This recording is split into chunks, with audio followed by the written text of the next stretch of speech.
Pamela sa Sherendo. Hindi lahat ng dugo ay nagpapakain. May dugo na kumakain. Pamilya ng albularyo, lihim na digmaan sa mangkukulam. Kabanata 1, Yenji tahimik enay bahay. Sa isang liblib na baryo sa bayan ng Sariaya, Quezon, nakatayo ang isang lumang bahay na gawa sa nipa at kawayan na animoy nakalimutan na ng panahon. Ang mga dingding ay puno na ng mga ukit ng panahon, ang mga bintana ay may mga rihas na kalawangin, at ang bubong ay may mga butas na animoy mga mata na nakamasid sa bawat galaw ng mga nakatira roon. Ito ang tahanan ng pamilya Reyes, isang angkan ng mga albularyo na kilala sa buong probinsya. Ngunit sa loob ng kanilang tahanan, walang orasyon na binibigkas ng malakas, walang kampana na tinutunog sa takip-silim, at walang kahit sino na nagsasalita tungkol sa mga bagay na nakikita sa dilim. Si Lola Saling ang matanda sa pamilya. 77 taong gulang na siya, ngunit ang kanyang mga meta, kahit bulag na sa liwanag ng araw, ay nakakakita pa rin ng mga bagay na hindi na nakikita ng iba. Sa umaga, nakaupo siya sa isang lumang upuang yantok sa may balkonehe, hawak ang kanyang rosaryo na gawa sa buto ng isang hindi kilalang hayop. Ang kanyang mga labi ay gumagalaw ng tahimik, parang may binubulong na dasal na hindi naririnig ng sinuman.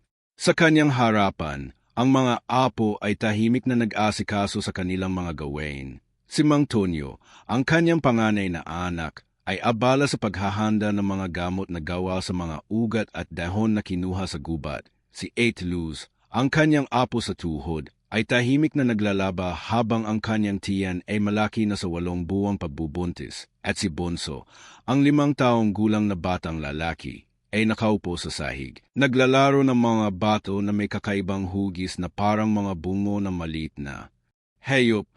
Walang ingay sa bahay na iyon. Kahit ang mga manok sa labas ay hindi tumilawak ng malakas, at ang mga aso ay hindi tumataho kapag may dumadaan. Ang mga kapitbahay ay nagsasabi na ang bahay na iyon ay may sumpa. Ngunit ang pamilya Reyes ay hindi kailanman nagsalita tungkol dito. Sa halip, may mga gabing ang mga ilaw ay biglang namamatay ng walang dahilan, at may mga oras na ang mga pleto sa kusina ay biglang nababasag ng mag-isa. Si Ate Luz ang madalas na nakakakita ng mga anino sa sulok ng kanyang mga meta, isang matangkad na figura na may mahabang buhok na parang basang-basang, ngunit kapag titingnan niya ito ng tuwid, wala na roon. Isang gabi, habang siya ay natutulog, narinig niya ang isang bulong na nagmumula sa loob ng kanyang tiyan, isang boses na hindi niya kilala, ngunit parang pamilyar, na nagsasabi ng mga salitang hindi niya maintindihan. Si Mang Tonyo, sa kabilang banda, ay may kakaibang ugali. Sa araw, siya ay isang normal na albularyo na tumatanggap ng mga pasyente sa may pintuan, mga taong may sakit na hindi na gumagaling sa mga doktor sa bayan. Ngunit sa gabi, kapag ang lahat ay natutulog na, siya ay pumupunta sa likod ng bahay sa isang maliit na kubo na gawa sa mga dahon ng niyog, at doon ay nagsasagawa siya ng mga ritual na hindi niya ipinapakita kahit kanino. May mga oras na ang kanyang mga kamay ay nanginginig habang hawak niya ang isang garafa ng lana na may kakaibang amoy, isang amoy na parang dugo na halo sa bulaklak na nalalanta. Isang beses, nakita siya ni Bonso na nagsasalita sa isang salamin na may basag sa gitna, at ang kanyang mga mata ay parang nakatingin sa isang bagay na hindi nakikita ng iba. Si Bonso ang pinakamisteryoso sa kanila. 5 taong gulang pa lamang, ngunit may mga salita siyang binibigkas na hindi pa natututo sa paaralan. Sa umaga, siya ay nakaupo sa may hagdan, hawak ang isang laruang kahoy na hugis krus, at nagsasalita sa isang wika na parang sinauna, mga salitang may K at nang napaulit-ulit na parang dasal ng mga matatanda sa libing. Isang araw, habang si Eight Luz ay naglalaba, nakita niya si Bonso na nakatitig sa isang pader na walang ano-ano, at may sinasabi siya na animoy may kausap. Huwag ka nang lumapit, sabi niya sa wala, may dala akong kampilan. At nang tiningnan ni Eight Luz ang direksyon na tinitingnan ng bata, wala roon kundi isang lumang salamin na may basag sa gitna, at sa loob ng basag na salamin, may isang anino na animoy ngumiti. Sa isang gabi ng buwan na bilog, habang ang buong baryo ay natutulog na, biglang nagising si 8 Luz sa isang kakaibang ingay, isang tunog ng mga paa na naglalakad sa bubong, ngunit hindi mabilang kung ilang paa iyon. Bumangon siya at tumingin sa bintana, at doon niya nakita ang isang figura na nakatayo sa labas ng kanilang bakuran, isang matangkad na babae na may mahabang buhok na parang basang-basang, at ang kanyang mga mata ay parang mga baga na nakasisilaw.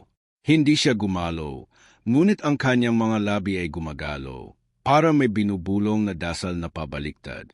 At sa loob ng bahay, si Lola Saling ay biglang bumangon mula sa kanyang upuan, hawak ang kanyang rosaryo ng mahigpit, at nagsimulang magdasal ng malakas. Isang dasal na hindi pa naririnig ni 8 Luz kahit kailan. Huwag kang lalapit, sabi ni Lola. May dugo kang hinintay, ngunit hindi sa amin mo makukuha.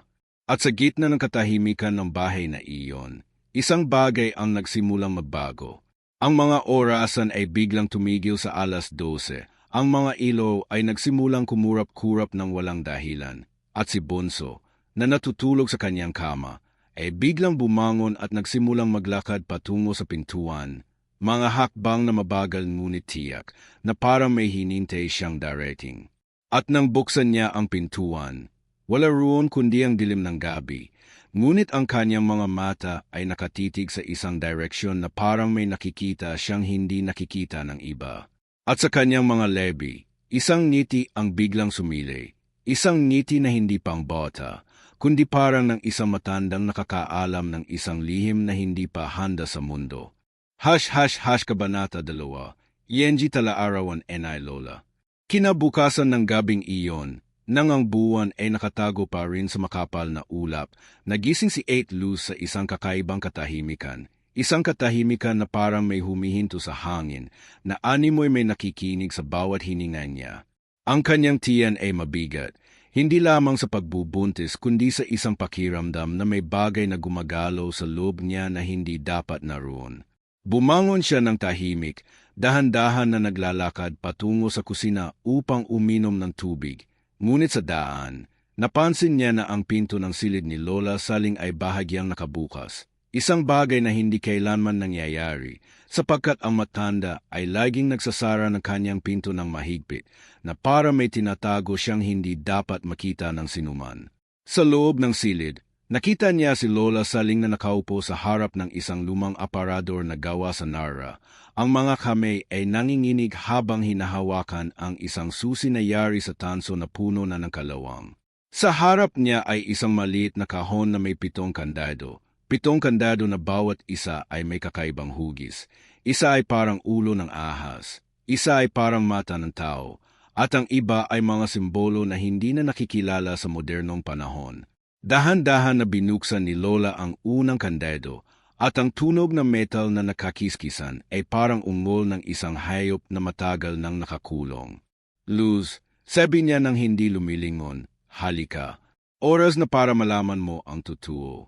Lumapit si 8 Luz. Ang kanyang mga paa ay parang nakadikit sa sahig na gawa sa kawayan, at nang makita niya ang laman ng kahon, napaetras siya ng bahagya. Sa loob ay isang makapal na talaarawan na balot ng balet ng isang hindi kilalang hayop, balet na makintab pa rin kahit daan-daang taon na ang nakalilipas, na may mga ugat na parang buhay pa. Sa ibabaw ng talaarawan ay may nakasulat na mga titik na sinauna, na parang mga ukit na mga ninuno na nagmula pa sa panahon ng mga Kastila. Ito ang talaarawan ng aking lola noong 1876, sabi ni Lola Saling. Ang kanyang boses ay mababa ngunit matigas. Ang taong iyon ay ang simula ng ating sumpa. Binuksan ni Lola ang unang pahina, at ang amoy ng lumang pepel ay biglang lumabas. Isang amoy na halo ng dugo, insenso, at lupa na basa ng ulan. Sa unang pahina ay may larawan na iginuhit ng kamay. Isang babae na kamukhang-kamukha ni 8 Luz, ngunit ang kanyang mga mata ay ganap na itim, na parang walang pupila.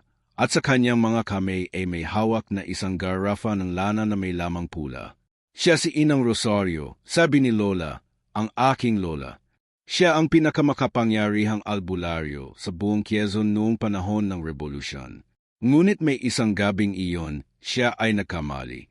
Sa talaarawan, nakasulat ang kwento ng isang mangkukulam na nagngangalang Aling Caridad, isang babae na dating kaibigan ni Inang Rosario.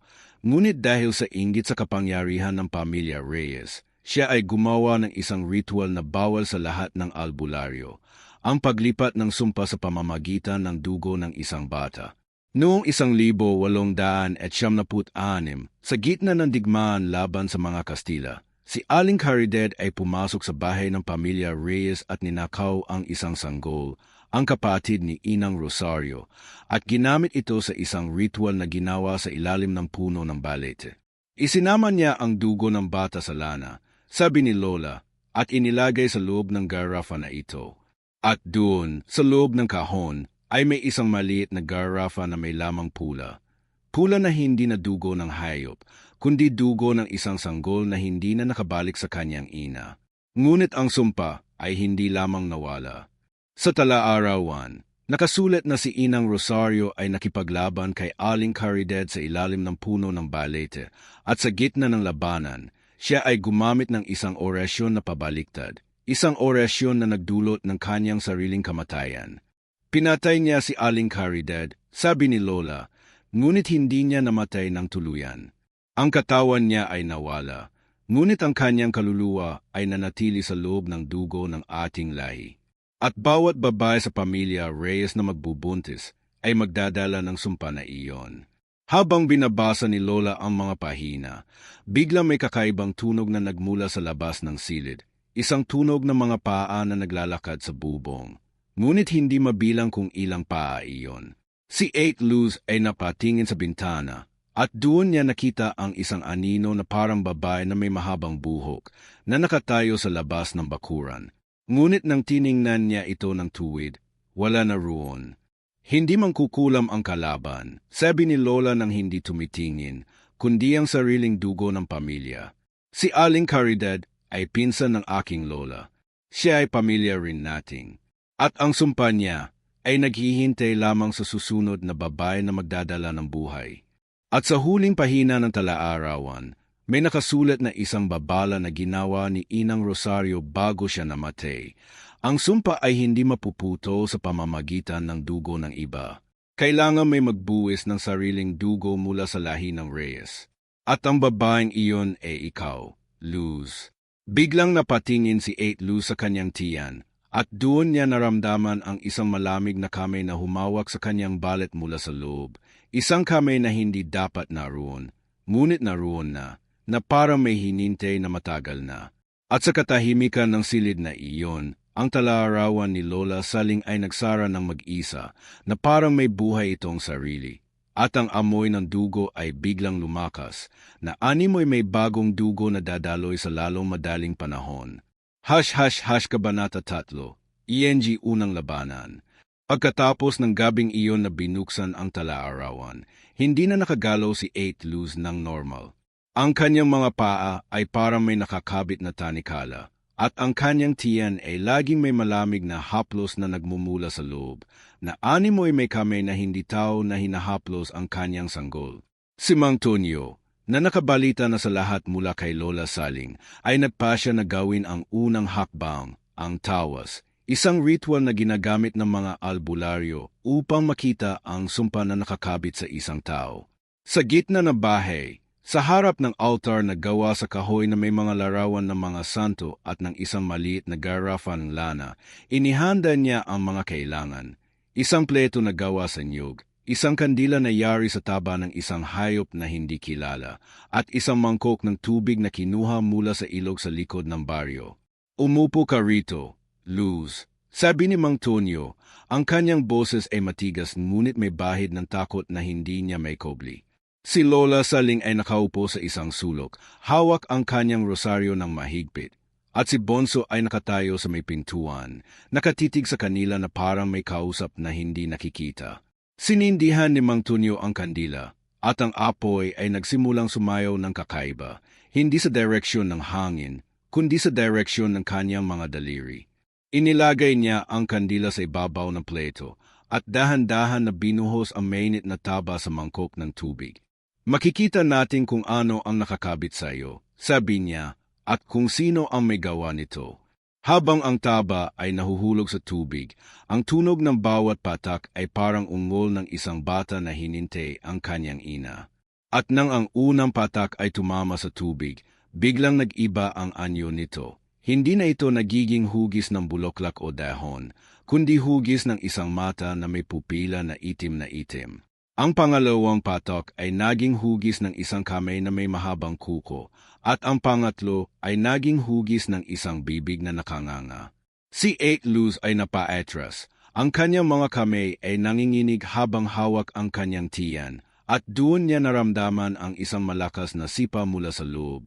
Isang sipa na hindi gawa ng sanggol, kundi na isang bagay na mas malakas, na parang may gustong lumabas ng hindi pa oras. Hindi ito ordinaryong kulam. Sabi ni Mang Tonyo, ang kanyang mukha ay pawis na pawis kahit malamig ang gabi. May dugo ito ng pamilya. At sa gitna ng ritual, biglang namatay ang kandila ng walang dahilan. At ang usok na lumabas ay itim na parang uling na sinunog sa loob ng libingan. Sa labas ng bahay, ang mga aso ay nagsimulang tumahol ng malakas. At ang mga manok ay nagsimulang mag-ingay na parang may dumadaan na hindi tao. Si Bunso ay biglang nagsalita. Ang kanyang boses ay matamis ngunit may bahid ng iba. Huwag niyong buksan ang pinto. May darating na. At ng mga sandaling iyon, ang unang labanan ay nagsimula. Ang mga pinto ng bahay ay biglang nagsimulang umuga ng mag-isa, na parang may malakas na hangin na humihila mula sa labas. Ngunit walang hangin sa labas. Ang mga dahon ng mga puno ay hindi gumagalaw. Si Lola Saling ay nagsimulang magdasal ng malakas. Ang kanyang rosaryo ay nagsimulang umikot ng mag-isa sa kanyang mga daliri, at ang mga butil ay nagsimulang magningning na parang mga baga. Aling Caridad, sigaw niya, huwag kang lalapit sa dugo ng aking apo. At sa gitna ng dasal, biglang may tunog ng mga paa na naglalakad sa bubong, mabilis, na parang may tumatakbo na hindi tao, na may mga kuko na nagkakalmot sa yero. Si Mang Tonyo ay tumakbo patungo sa altar. Kinuha ang isang kampilan na nakasabit sa dingding, isang kampilan na gawa sa bakal na may ukit ng mga orasyon na sinauna, at sinimulang basbasan ito ng lana mula sa garafa. Ngunit nang hawakan niya ang garafa, biglang nag-init ito ng labis, na parang may buhay na apoy sa loob. At ang kanyang mga kamay ay nasunog. Hindi natin ito kayang labanan sa ganitong paraan. Sabi niya, kailangan natin ng dugo. At sa mga sandaling iyon, si 8 Luz ay biglang sumigaw. Isang sigaw na hindi gawa ng tao, kundi na isang bagay na nasa loob niya. Ang kanyang tiyan ay nagsimulang umikot na para may bagay na gustong lumabas. At ang kanyang mga mata ay nagsimulang maging itim na parang walang pupila. Si Bunso ay biglang tumakbo patungo sa kanyang ina. Hawak ang isang maliit na krus na gawa sa kahoy at sinimulang idiin ito sa tiyan ni 8 Luz. Huwag kang lalabas, sabi niya sa isang boses na hindi pang bata, hindi pa oras. At nang idiin niya ang krus, bigla may dugo na lumabas mula sa ilong ni 8 Luz. Dugo na itim, na parang tinta na halo sa lason. Ang bahay ay nagsimulang umuga. Ang mga dingding ay nagsimulang magbasag at ang mga larawan ng mga santo ay nagsimulang mahulog ng mag-isa. Sa labas, ang mga kapitbahay ay nagsimulang magising, ngunit walang sinuman ang lumapit. Lahat ay alam na kapag ang pamilya Reyes ay nakikipaglaban, hindi dapat mikialam ang sinuman. At sa gitna ng labanan, si Mang Tonyo ay tumakbo patungo sa silid ni Bunso na may hawak na kandila na muling sinindihan. Ngunit nang buksan niya ang pinto, wala siyang nakita. Ang kama ay walang tao. Ang mga laruan ay nakakalat sa sahig. Ngunit si Bunso ay wala roon. At nang lumingon siya, biglang may nakatayo sa likod niya. Isang figura na kamukhang-kamukha niya. Ngunit ang mga mata ay itim at ang ngiti ay hindi ng tao. Kuya, sabi ng figura sa boses ni Bunso, hindi mo ako makikita kung hindi mo bubuksan ang iyong mga mata. At ng mga sandaling iyon, ang kandila ay namatay ng tuluyan, at ang dilim ay lumamon sa buong bahay, na parang may bagong labanan na nagsisimula pa lamang. Kabanata 4, Yenji Pagkakanulo. Katapos ng gabing iyon na halos wasakin ang buong bahay sa labanan, ang katahimikan ay bumalik ng biglaan. Isang katahimikan na mas nakakakilabot kaysa sa ingay, na parang may humihinto sa oras mismo. Si Eight Luz ay nakahiga sa sahig, awis na pawis. Ang kanyang tiyan ay tahimik na naman ngunit may mga bakas pa ng dugong itim na lumabas sa kanyang ilong. Si Mang Tonyo ay nakatayo sa may pintuan ng silid ni Bonso, hawak ang kandila na namatay na, at ang kanyang mga mata ay puno ng takot na hindi niya may kobli. Si Lola Saling ay dahan-dahang lumapit. Ang kanyang mga paa ay parang hindi humahawak sa sahig, at hawak ang kanyang rosaryo na ngayon ay may mga butil na basag na. Hindi pa tapos, sabi niya sa mababang boses, ngunit ang kalaban ay hindi galing sa labas. Sa umaga ng sumunod na araw, ang buong pamilya ay nagtipon sa sala, isang sala na puno na ng mga basag na pleto, mga nakabagsak na larawan, at mga kandila na natunaw ng kakaiba. Si Tio Roding, ang nakababatang kapatid ni Lola Saling na bihirang bumisita, ay biglang dumating ng walang paalam. Siya ay matangkad, payat, at may mga mata na laging nakatingin sa sahig na parang may tinatago. Nabalitaan ko ang nangyari. Sabi niya, ang kanyang boses ay matamis ngunit may bahid ng pait. Kailangan niyo ng tulong ko. Hawak niya ang isang maliit na supot na gawa sa katad at sa loob ay may mga dahon na hindi kilala sa baryo. Mga dahon na may amoy na parang lupa na halo sa dugo. Si Mang Tonyo ay nag-alangan, ngunit si Lola Saling ay tumango. Kailangan natin ng lahat ng dugo ng pamilya, sabi niya, upang maputol ang sumpa. At doon nagsimula ang paghahanda para sa isang mas malaking ritual. Si Tio Roding ay tumulong sa pag-ayos ng altar. Inilagay ang kanyang mga dahon sa ibabaw ng pleto at binulong ang mga orasyon na sinauna, mga orasyon na hindi pa naririnig ni Mang Tonyo kahit kailan. Ngunit habang ginagawa niya ito, si Bonso ay nakatitig sa kanya mula sa sulok. Ang kanyang mga mata ay parang may nakikita na hindi nakikita ng iba. Tio, sabi ng bata ng walang emosyon, bakit may dugo sa iyong bulsa? Biglang napatingin ang lahat kay Tio Roding. Siya ay ngumiti, ngunit ang ngiti ay hindi umabot sa kanyang mga mata. Ay, ito ba? Sabi niya. Hinugot ang isang maliit na garafa mula sa kanyang bulsa, isang garafa na kamukhang-kamukha na nasa kahon ni Lola Saling, ngunit mas maliit at may lamang pula na sariwa pa. Ito ay lana na ginawa ko para sa protection. Ngunit si Lola Saling ay biglang tumayo, ang kanyang mga kamay ay nanginginig. Hindi iyan lana para sa protection, sabi niya, iyan ay lana na may dugo ng bata. At doon, sa harap ng lahat, isiniwalat ni Lola Saling ang katotohanan na nakasulat sa tala-arawan ngunit hindi pa lubos na naunawaan. Si Tio Roding ay hindi lamang kapatid niya. Siya ay ang anak ni Aling Caridad, ang mangkukulam na pinatay noong 1876. Nang mamatay si Aling Caridad, sabi ni Lola, hindi siya namatay ng tuluyan.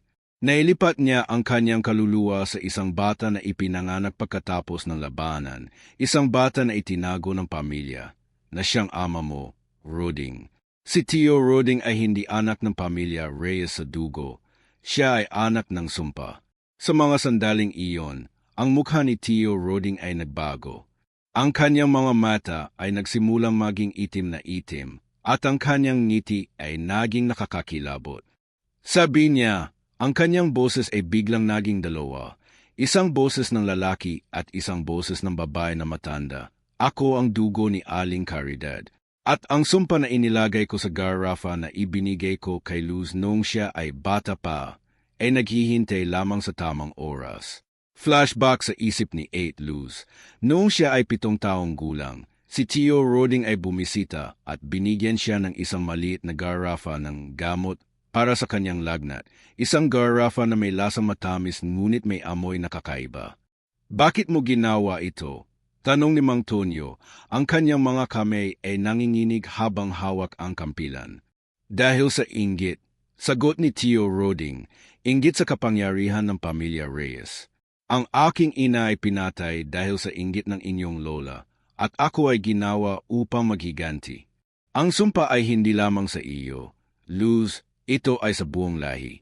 At ang bata sa iyong tiyan ay hindi iyong anak. Ito ay anak ng sumpa. Biglang sumigaw si Eight Luz. Ang kanyang tiyan ay nagsimulang umikot ng mabilis at may dugo na lumabas mula sa kanyang mga binti, dugo na itim na parang may buhay. Si Bunso ay tumakbo patungo sa kanya, hawak ang kanyang maliit na krus, at sinimulang idiin ito sa tiyan ng kanyang ina. Huwag kang lalabas, sabi niya, hindi pa oras. Ngunit si Tio Roding ay tumawa, isang tawa na nag-echo sa buong bahay, at bigla may anino na lumabas mula sa kanyang katawan. Isang anino ng isang babae na may mahabang buhok, na kamukhang-kamukha ni Aling Caridad sa larawan sa talarawan. Hindi niyo ako mapipigilan, sabi ng anino, dahil ang dugo ng pamilya ay akin na. At sa mga sandaling iyon, ang bahay ay nagsimulang umuga ng muli, ang mga dingding ay nagsimulang magbasag, at ang mga ilaw ay nagsimulang kumurap-kurap. Si Lola Saling ay nagsimulang magdasal ng malakas, ang kanyang rosaryo ay nagsimulang umikot ng mabilis, at si Mang Tunyo ay sinugod si Tio Roding gamit ang kampilan. Ngunit nang tumama ang kampilan sa katawan ni Tio Roding, walang dugo na lumabas. Sa halip, may usok na itim na lumabas, at ang kanyang katawan ay nagsimulang maglaho na parang hindi tao. At hindi kita papatayin, kapatid, sabi ni Lola Saling, ang kanyang boses ay matigas ngunit puno ng lungkot. Ngunit kailangan nating patayin ang sumpa sa loob mo. At sa huling sandali, bago tuluyang nawala si Tio Roding sa dilim, siya ay ngumiti, isang ngiti na puno ng tagumpay, na parang may alam siyang hindi pa alam ng pamilya. At sa katahimikan na sumunod, si Eight Luz ay nahimatay, ang kanyang tiyan ay tahimik na naman, ngunit ang sumpa ay nanatili pa rin, mas malakas, mas malalim, at ngayon ay may mukha na ng isang pamilya na dating pinakakatiwalaan. Kabanata 5, ENG Ritual NA Bawal. Pagkatapos ng pagkawala ni Tio Roding sa dilim, ang bahay ng pamilya Reyes ay naging parang libingan, tahimik, malamig, at puno ng amoy ng dugo at insenso na hindi na nawawala kahit binubuksan ang lahat ng bintana. Si Ate Luz ay nanatili sa kanyang kama, hindi na makagalaw ng maayos. Ang kanyang tiyan ay laging may haplos na malamig na parang yelo, at ang kanyang mga mata ay laging nakapikit na parang natatakot siyang makakita ng isang bagay na hindi na dapat makita. Si Mang Tunyo ay abala sa buong araw, naghahanap ng mga sangkap na kailangan para sa ritual na hindi pa niya ginagawa kahit kailan. Isang ritual na bawal sa lahat ng albularyo, na nakasulat lamang sa huling pahina ng talaarawan ni Inang Rosario, na may babala na, kung gagawin ito, may dugo ng pamilya ang kailangang ibuhos. Sa gitna ng sala, inihanda ni Mang Tunyo ang altar na mas malaki kaysa sa deity, isang bilog na gawa sa asin at abo ng mga dahon ng balete. Sa gitna ay 7 garafa ng lana na bawat isa ay may lamang dugo mula sa 7 albularyo ng pamilya Reyes sa nakaraan. Ang unang garafa ay may dugo ni Inang Rosario, na kinuha mula sa kanyang bangkay noong 1876. Ang pangalawa ay dugo ng kanyang anak na lalaki na namatay sa digmaan, at ang iba ay dugo ng mga apo na namatay ng maaga dahil sa sumpa. Sa paligid ng bilog ay may mga kandila na gawa sa taba ng isang baboy na itim, at sa ibabaw ng bawat kandila ay may nakasulat na orasyon na pabaliktad, mga salita na kapag binasa ng tuwid ay dasal ng kaligtasan, ngunit kapag pabaliktad ay dasal ng kamatayan. Si Lola Saling ang namuno sa paghahanda. Kahit bulag na siya, ang kanyang mga kamay ay parang may sariling meta. Inahawakan ang bawat garafa ng may paggalang. Binubulong ang mga pangalan ng mga ninuno na ang dugo ay nasa loob. Kailangan nating gamitin ang anting-anting na gawa sa ngipin na mangkukulam, sabi niya, at kinuha mula sa isang maliit na supot ang isang ngipin na dilaw na may ukit na mga simbolo na sinauna. Ito ang ngipin ni Aling Caridad na kinuha ni Inang Rosario pagkatapos ng labanan. Ito ang susi upang maputol ang sumpa, ngunit ito rin ang magdadala ng kamatayan sa isa sa atin. Nang gabing iyon, nang ang buwan ay wala na sa langit at ang ulap ay makapal na makapal, nagsimula ang ritual. Si Ate Luz ay inilulan sa gitna ng bilog, nakahiga sa isang banig na gawa sa dahon ng saging. Ang kanyang tiyan ay nakabukol na parang may bagay na gustong sumabog. Si Mang Tunyo ay nakatayo sa kanan niya, Hawak ang kampilan ng ngayon ay may tali na gawa sa buhok ng mga ninuno. Si Bonso ay nakatayo sa kaliwa. Hawak ang kanyang maliit na krus ng ngayon ay may dugo sa gitna. At si Lola Saling ay nakatayo sa harap. Hawak ang anting-anting na ngipin at ang talaarawan na bukas sa huling pahina. Nagsimula si Lola Saling sa pagbasa ng orasyon na pabaliktad, mga salita na hindi na Tagalog, kundi wika ng mga ninuno na nagmula pa sa panahon bago dumating ang mga Kastila. Sa ngalan ng dugo na nagbigay buhay, sa ngalan ng dugo na kumitil ng buhay, sa ngalan ng dugo na naghihintay sa dilim, habang binabasa niya ito, ang mga kandila ay nagsimulang umilaw ng kakaiba. Ang apoy ay itim na parang usok na may buhay. At ang mga garafa ng lana ay nagsimulang uminit, na parang may bagay na gumagalaw sa loob. Si Ate Luz ay nagsimulang umungal. Ang kanyang katawan ay nagsimulang umikot nang hindi gumagalaw ang kanyang mga paa. At ang kanyang tiyan ay nagsimulang bumukol ng higit pa, na parang may bagay na gustong lumabas ng hindi pa oras. Biglang lumabas ang totoong anyo ni Tio Roding, hindi na sa katawan ng tao, kundi sa anyo ng isang uwak na kalahating tao na may mga pakpak na gawa sa balahibo na basa ng dugo at mga mata na pula. Hindi niyo ako mapipigilan, sigaw niya. Ang kanyang boses ay nag-echo sa buong bahay at ang mga dingding ay nagsimulang umikot ng pahiga na parang ang buong bahay ay nabubuhay. Ang mga kapitbahay sa labas ay nagsimulang tumakbo. Ang mga aso ay nagsimulang umungal na parang may nakikita silang hindi tao, at ang mga puno sa paligid ay nagsimulang yumuko na parang may malakas na hangin, ngunit walang hangin. Si Mang Tonyo ay sinugod ang uwak gamit ang kampilan, ngunit nang tumama ang kampilan, walang dugo na lumabas. Sa halip, may mga balahibo na lumipad, at ang uwak ay tumawa ng malakas. Si Bonso ay nagsimulang magdasal sa kanyang maliit na krus. Ang kanyang boses ay matamis ngunit may lakas na hindi pang bata, at ang krus ay nagsimulang umilaw na parang may apoy sa loob. Huwag kang lalapit sa aking ina, sabi niya, at nang idiin niya ang krus sa tiyan ni Ate Luz, biglang may dugo na lumabas mula sa kanyang mga binti, dugo na pula, na parang dugo ng isang sanggol na hindi pa ipinanganak. At sa gitna ng ritual, si Lola Saling ay gumawa ng isang bagay na hindi inaasahan ng sinuman. Kusang hinila niya ang kampilan mula kay Mang Tonyo at dahan-dahan na idiin ito sa kanyang sariling lig. Para maputol ang sumpa, sabi niya, ang kanyang boses ay mahina ngunit matigas. Kailangan may magbuwis ng dugo ng albularyo na buhay pa. At nang idiin niya ang kampilan, ang dugo niya ay lumabas ng marami, dugo na pula, na parang dugo ng isang bata, at ang dugo ay tumulo sa bilog ng asin at abo, na parang may buhay na dumaloy sa lupa. Biglang tumigil ang lahat, ang uwak ay sumigaw ng malakas, ang bahay ay tumigil sa pag-ikot, at ang mga kandila ay namatay ng sabay-sabay. Si Ate Luz ay bumangon ng dahan-dahan, ang kanyang tiyan ay tahimik na naman, at ang kanyang mga mata ay bumalik sa normal. Ngunit si Lola Saling ay nakahiga na sa sahig. Walang buhay, ang kanyang dugo ay nakahalo sa dugo ng mga ninuno sa garafa. At sa katahimikan na sumunod, ang sumpa ay nawala. Ngunit ang presyo ay ang buhay ng pinakamakapangyarihang albularyo ng pamilya Reyes. Kabanata 6, ENG Presyo na Tagumpay. Nang mamatay si Lola Saling sa gitna ng bilog ng asin at abo, ang bahay ng pamilya Reyes ay napuno ng isang katahimikan na hindi pa nararanasan kahit kailan.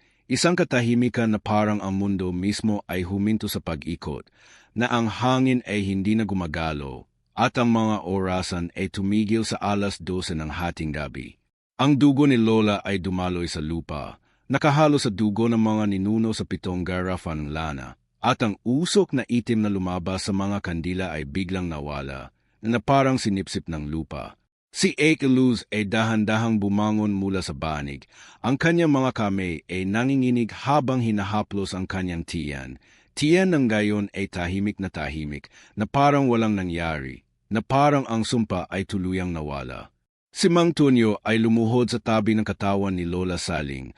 Ang kanyang mga mata ay puno ng luha na hindi niya may kobli, at ang kanyang mga kamay ay nanginginig habang hinahawakan ang kampilan na ngayon ay basa ng dugo ng kanyang ina. Bakit mo ginawa iyon, Inay? Bulong niya. Ang kanyang boses ay basag na basag. Maaari naman nating hanapin ang ibang paraan. Ngunit si Lola Saling ay walang sagot. Ang kanyang mga mata ay nakapikit na. Ang kanyang rosaryo ay nakahiga sa kanyang dibdib. At ang kanyang ngiti ay payapa, na parang natagpuan niya ang kapayapaan na hinintay niya ng mahabang panahon. Si Bonso ay lumapit ng dahan-dahan. Ang kanyang maliit na mga paa ay hindi gumagawa ng tunog sa sahig na gawa sa kawayan at tumayo sa harap ng katawan ni Lola. Hawak niya ang kanyang maliit na krus na ngayon ay walang dugo at dahan-dahan na idiin ito sa noo na matanda. Salamat, Lola. Sabi niya sa isang boses na matamis ngunit may lakas na hindi pang bata. Ako na ang susunod na albularyo. At ng mga sandaling iyon, ang kanyang mga mata ay bumalik sa normal, hindi na itim, kundi kayumangi na parang ang sumpa ay tuluyang inilipat mula kay 8 Luz patungo sa kanya. Sa labas ng bahay, ang mga kapitbahay ay nagsimulang lumapit ng dahan-dahan. Mga matatanda na may hawak na kandila, mga bata na may hawak na buloklak, at mga kababaihan na may hawak na dasal. Alam ng buong baryo na kapag may namatay sa pamilya Reyes, ito ay hindi ordinaryong kamatayan. Ito ay kamatayan na may layunin, na may dugo na ibinuhos para sa ikaliligtas ng marami. Ngunit sa loob ng bahay, ang tagumpay ay may presyo na hindi pa lubos na naunawaan. Si Ate Luz ay yumakap kay Bonso. Ang kanyang mga luha ay dumadaloy ng tahimik at doon niya naramdaman ang isang bagong sipa mula sa kanyang tiyan. Isang sipa na normal, na gawa ng isang sanggol na tunay na kanyang anak. Ngunit habang ang pamilya ay nagdadalamhati, isang bagay ang nagsimulang magbago kay Bonso. Sa mga sumunod na araw, siya ay nagsimulang magsalita ng mga salita na hindi pa natututo sa paaralan. Mga orasyon na sinauna, mga pangalan ng mga ninuno na hindi pa niya naririnig. Sa gabi, siya ay nakaupo sa balkonehe, nakatitig sa buwan na parang may kausap, at ang kanyang mga kamay ay gumagalaw na parang may hawak na kampilan na hindi nakikita. Si Mang Tunyo ay napansin ito, at isang gabi, habang siya ay natutulog, narinig niya si Bonso na nagsasalita sa isang boses na hindi niya, isang boses na matanda, na babay, na parang si Aling Caridad. Libreng na ako, sabi ng boses mula sa bibig ni Bonso, ngunit hindi pa tapos ang digmaan. Ang dugo ng albularyo ay akin na. At ng mga sandaling iyon, ang mga mata ni Bonso ay nagsimulang maging itim, na parang walang pupila, at ang kanyang ngiti ay naging nakakakilabot. Si Mang Tunyo ay tumakbo patungo sa kanyang silid. Kinuha ang talaarawan ni Inang Rosario at doon niya nakita ang isang pahina na hindi pa niya nababasa, isang pahina na nakasulat sa dugo ni Lola Saling bago siya namatay. Ang sumpa ay hindi mapuputo sa pamamagitan ng dugo na matanda. Ito ay may lilipat lamang sa susunod na henerasyon. At ang batang iyon ay siyang magiging bagong mangkukulam ng pamilya. Sa huling araw ng burol ni Lola Saling, ang buong baryo ay nagtipon sa harap ng bahay, mga tao na may hawak na kandila, mga albularyo mula sa ibang bayan na may hawak na anting-anting, at mga bata na may hawak na bulaklak na puti. Ngunit si Bonso ay nakatayo sa gitna, hawak ang kanyang maliit na krus, at nagsimulang magdasal sa isang wika na hindi na Tagalog, isang wika na parang unggol ng mga espiritu sa gubat. At nang ang katawan ni Lola ay ibaba sa libingan, si Bonso ay ngumiti. Isang ngiti na hindi pang bata, kundi ng isang matandang nakakaalam ng isang lihim na hindi pa handa sa mundo.